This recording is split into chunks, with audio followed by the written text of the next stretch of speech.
Olá, meu povo, estamos começando a nossa aula de número 57, né? Estamos falando aqui do nosso módulo 2, estamos falando agora de proposições simples e compostas. Bota na tela, por favor.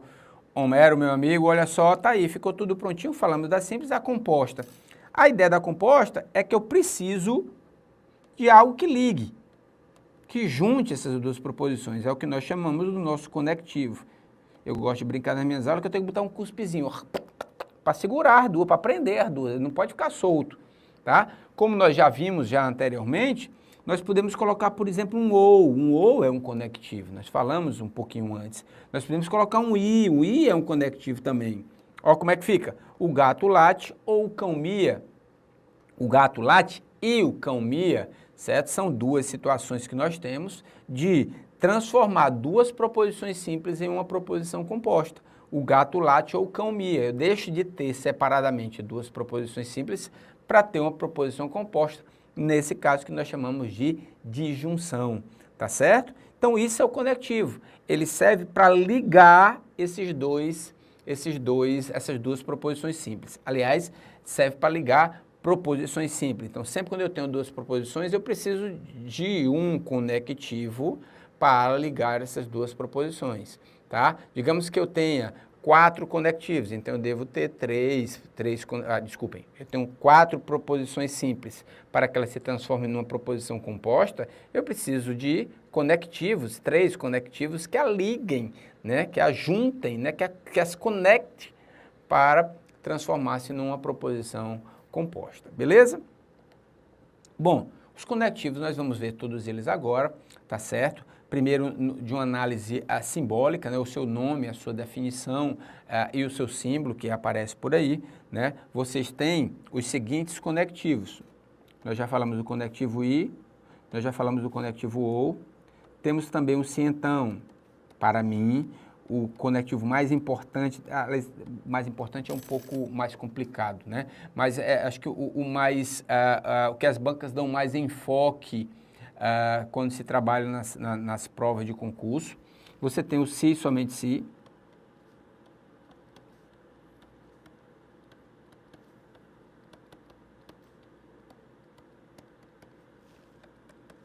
Nós temos o ou, diferente do ou lá inicial. E aqui cabe um detalhe, eu vou até mudar de cor para que vocês tenham uma ideia. Eu tenho a negação, eu tenho o não. O não, pelo conceito básico de conectivo, o não ele não se encaixa direito, vamos dizer, em todas as situações de conectivos. Por exemplo, você pode ter, num caso, vou até voltar ao exemplo aqui, eu poderia muito bem ter um não bem aqui e um não bem aqui, certo? Então, assim, ele não está ligando, proposições simples, tá certo? Ele faz parte, nós chamamos até ele de modificador, ele modifica. O gato late, o gato não late, ele está modificando essa proposição, tá? Então, assim, não há realmente como chamar o não, a negação de um conectivo, é mais um modificador. Porém, para não ficar ele meio solto, ele está dentro desse contexto aqui. Nós vamos ter uma tabela verdade para ele, o que é que vai acontecer se essa proposição primeiro for verdadeira ou se for falsa. Nós vamos fazer uma análise daqui a pouco da tabela verdade dele. Porém, ele não se encaixa perfeitamente no conceito de conectivos.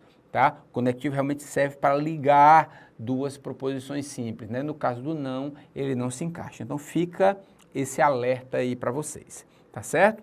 Vamos comentar um pouquinho mais sobre os outros conectivos, tá? O i, ele é a nossa conjunção,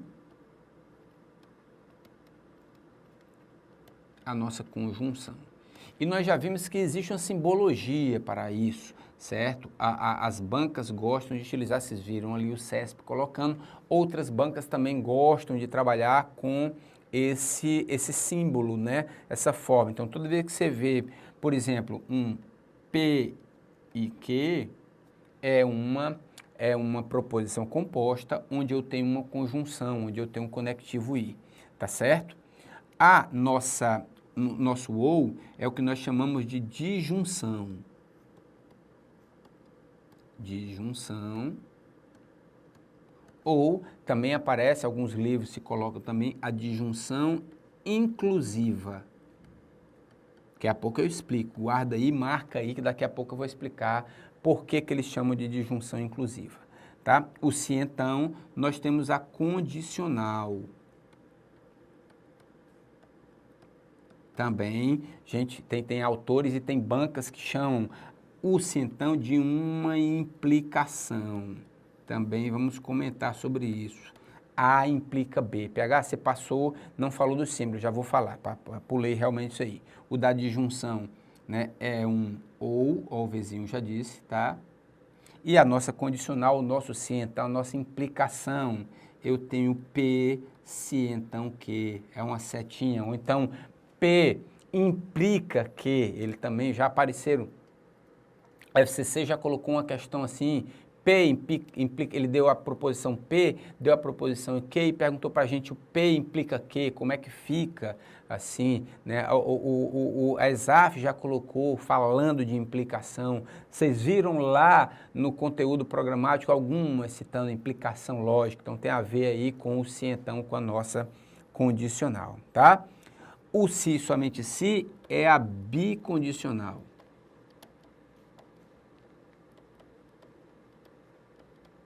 Gravem esse bizinho aqui, que mais tarde também nós vamos explicar. Estou devendo duas coisas a você, a história da inclusiva e a história do bi, da bicondicional, tá? Tá aqui o símbolozinho dela, é uma seta dupla, né?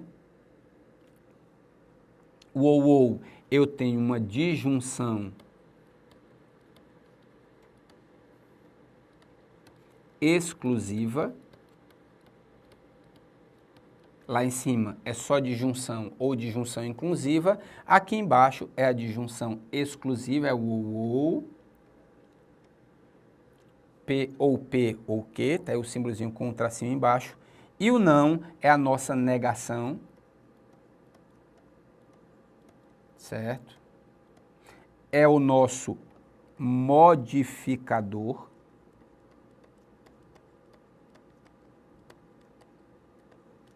Onde eu posso ter uma negação de P com um tiozinho, ou algumas bancas também colocam. O CESP já trabalhou mais, mas não, eu já vi provas ela colocando até o tiozinho aí, né? O CESP normalmente trabalha com essa cantoneirazinha aí para o não.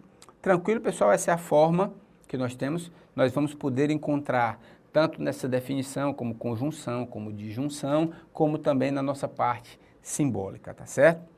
Bom, conhecemos os nossos conectivos. Agora, de que é que me adianta o conectivo? Tá, PH, eu já sei, o conectivo vai me servir para ligar duas proposições. Perfeito. Mas existe algo mais só para isso, só para ligar? Não. A gente vai falar um pouquinho mais sobre isso. Olha só, para decidirmos se uma proposição composta ela é verdadeira ou falsa, isso vai depender de duas coisas. Olha só, quando a gente lê uma proposição, normalmente, na maioria dos casos, só em ler uma proposição simples, a gente lê e vê se ela é verdadeira ou falsa. Tirando aqueles casos que eu já comentei para vocês, né? Existe vida em outros lugares do planeta, mas de qualquer maneira, você pode colocar um valor lógico para ele. Se você acha que é ou não é, enfim, você pode atribuir. No caso de uma proposição composta, o buraco é um pouquinho mais embaixo. Para que você possa atribuir, para que você possa decidir o valor lógico de uma proposição, vai depender de duas coisas. A primeira, o valor lógico das proposições simples. Eu vou ter que analisar separadamente qual o valor lógico de A, qual o valor lógico de B. E, principalmente, do tipo de conectivo que as une. Tá certo? Então, não é só saber o valor lógico de cada uma dessas proposições. O conectivo que eu tenho aqui no meio vai definir também esse valor lógico. Como assim, PH? Fala um pouquinho mais sobre isso. Imaginem o seguinte. Eu tenho uma proposição A que é verdadeira. Eu tenho uma proposição B que é falsa. Ou seja, eu cumpri o primeiro aspecto, a primeira situação que eu preciso. É o quê? Descobrir o valor lógico das proposições simples, das proposições componentes. Beleza. Só com base nisso, eu tenho como descobrir o valor lógico de uma proposição composta? Não tenho. Se eu juntar essas duas aqui, o V e o F, faltando apenas o meu conectivo, eu não tenho como decidir se ela será verdadeiro ou falso. Não pode. Vai depender de quem? Vai depender do meu conectivo. Só depois que eu, lógico, sabendo o valor lógico das minhas proposições compostas e vendo o meu conectivo, é que eu posso decidir se ela será verdadeira ou falsa. Por exemplo, só daqui a pouco a gente vai falar mais sobre isso, mas se eu colocar um ou aqui, o valor lógico dela é verdadeiro. Mas se eu já colocar, por exemplo, um i e um se, então isso já vai ser falso. Ou seja, mesmo eu tendo o valor lógico das minhas proposições, eu preciso do meu conectivo para definir o valor lógico dessa proposição composta. Tá certo? E para isso, como é que eu vou trabalhar dessa maneira? O que é que eu vou fazer para descobrir o valor lógico de uma proposição composta? É que nós iremos conhecer a tabela verdade. A tabela verdade nada mais é do que o trabalho que nós vamos ter, a decisão que nós vamos ter para descobrir o valor lógico das minhas proposições. Nós iremos ter uma tabela verdade para cada um dos conectivos e com base neles é que a gente vai descobrir o valor lógico de uma proposição composta. Tá certo? Tá aí. Primeiro passo que a gente precisa ver é como montar uma tabela verdade. Tá certo? Novamente, a tabela verdade, certo? É uma tabela que a gente vai montar para decidir qual o valor lógico de uma proposição composta.